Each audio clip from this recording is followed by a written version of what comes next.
चंद्र राशि कुंभ का मासिक राशिफल अगस्त 2024। स्वास्थ्य। यह महीना स्वास्थ्य के दृष्टिकोण से ध्यान देने वाला महीना है। दूसरे भाव में राहु की उपस्थिति और अष्टम भाव में केतु महाराज की उपस्थिति के कारण आपको अपने खान पान पर ध्यान देना होगा।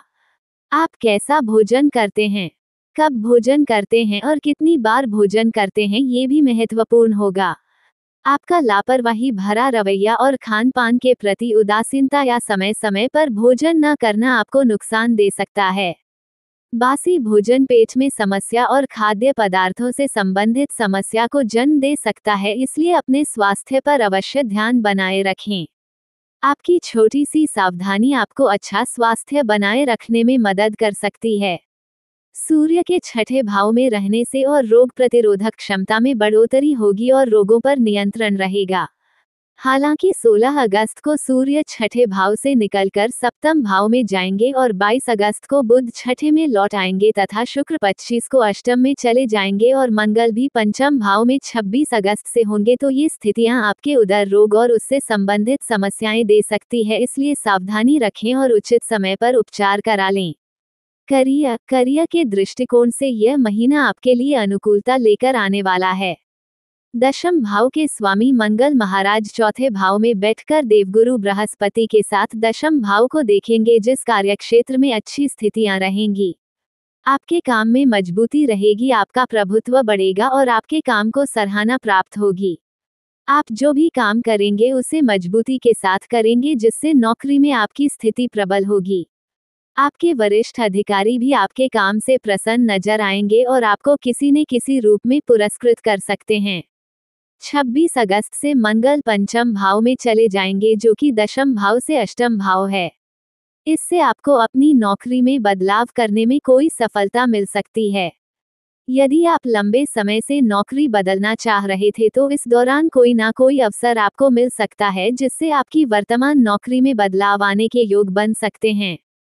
ये बदलाव आपकी बेहतर तरीके के लिए होगा, इसलिए इसे दोनों हाथों से स्वीकार करने की कोशिश करें।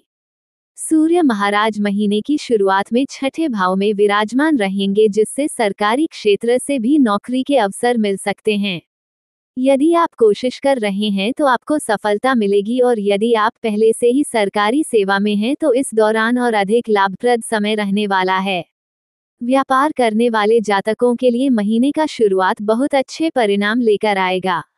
शुक्र और बुध दोनों सप्तम भाव में रहेंगे और उन पर वक्री शनि की, जो कि आपकी राशि के स्वामी हैं, दृष्टि रहेगी तथा चतुर्थ भाव में बैठे मंगल भी उन पर दृष्टि डालेंगे। व्यापार में कुछ नए संयोजन होंगे, कुछ नए संपर्कों का लाभ होगा और व्यापार उन्नति करेगा।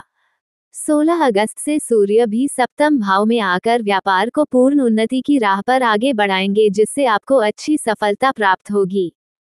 प्रेम, विवाह, व्यक्तिगत संबंध। यदि आपके प्रेम संबंध की बात करें तो यह महीना आपका प्रेम संबंधों के लिए बहुत अनुकूल रहने वाला है। आप अपने प्रियतम के बहुत नजदीक रहेंगे।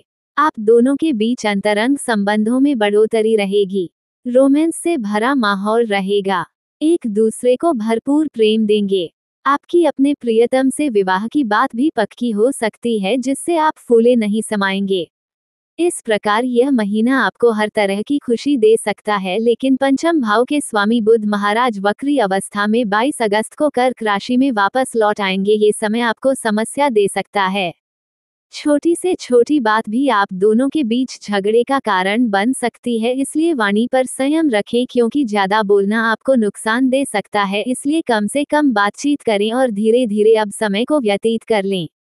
विवाहित जातकों की बात करें तो शनि महाराज वक्री अवस्था में अपनी ही राशि में स्थित होकर आपके सप्तम भाव पर पूर्ण दृष्टि डालेंगे, जो आपके वैवाहिक जीवन में कुछ समस्या ला सकती है, या यूं कहें कि आपका कठोर व्यवहार आपके जीवन साथी को कुछ परेशानी दे सकता है। लेकिन महीने की शुरुआत में ही शुक्र और बुध भी सप्तम भाव में विराजमान रहेंगे, जिससे आपके रिश्ते में प्रेम और अपनात्व की भावना बनी रहेगी।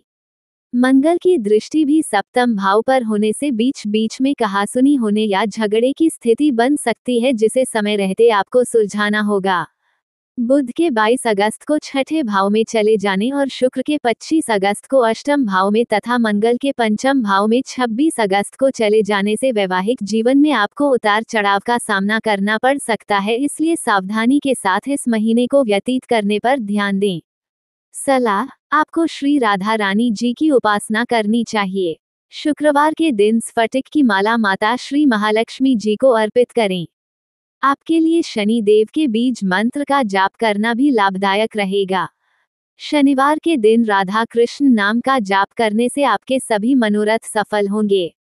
सामान्य कुंभ राशि में जन्मे जातकों के लिए यह महीना पूर्वार्ध में बहुत ज्यादा अनुकूल रहेगा, लेकिन उत्तरार्ध में कुछ ना कुछ समस्याएं लगी रह सकती हैं। इसके लिए आपको सावधानी बरतनी होगी, क्योंकि स्थितियों में होता हुआ बदलाव आपको निराश कर सकता है। आपके स्वास्थ्य को लेकर थोड़ी सी सावधानी महीने के उत्तरार्ध में रखना अपेक्षित होगा, क्योंकि स्वास्थ्य समस्याएं आपको परेशान कर सकती हैं। जहां तक आपके करियर का प्रश्न है, तो नौकरी में आपको अच्छे परिणाम की प्राप्ति होगी और आप अपनी मेहनत से अपना मुकाम बढ़िया तरीके से बना पाएंगे, लेकिन महीने के अंतिम सप्ताह के दौरान नौकरी में बदलाव आना अपेक्षित है। यदि आप नौकरी में बदलाव करना चाहे तो इस दौरान कर सकते हैं। व्यापार करने वाले जातकों को महीने के पूर्वार्ध में अत्यंत अनुकूल परिणाम की प्राप्ति होगी और व्यापार में वृद्धि के योग बनेंगे। विद्यार्थी वर्ग के लिए महीना अच्छा है। महीने की शुरुआत में आप अपनी पढ़ाई को सही गति में बनाए रखेंगे और इसका आपको अच्छे परिणाम भी प्राप्त होंगे। पारिवारिक जीवन में सुख शांति रहेगी। कोई संपत्ति खरीद सकते हैं।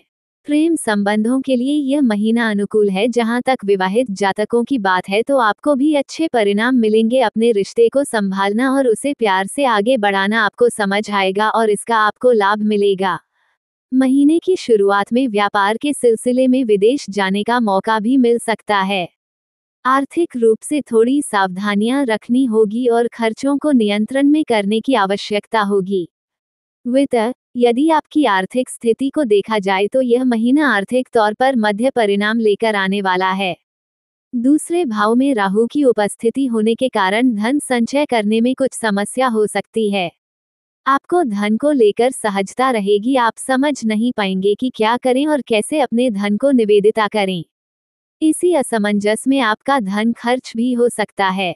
सूर्य देव के छठे भाव में होने से द्वादश भाव पर सूर्य की दृष्टि रहने के कारण कुछ खर्च होते रहेंगे, लेकिन मंगल महाराज चौथे भाव में बैठकर एकादश भाव को देखेंगे, जिससे आपकी आमदनी में अच्छी बढ़ोतरी देखने को मिलेगी और आपको प्रसन्नता होगी कि आपकी आमदनी आपके खर्चों से अधिक हो रही है।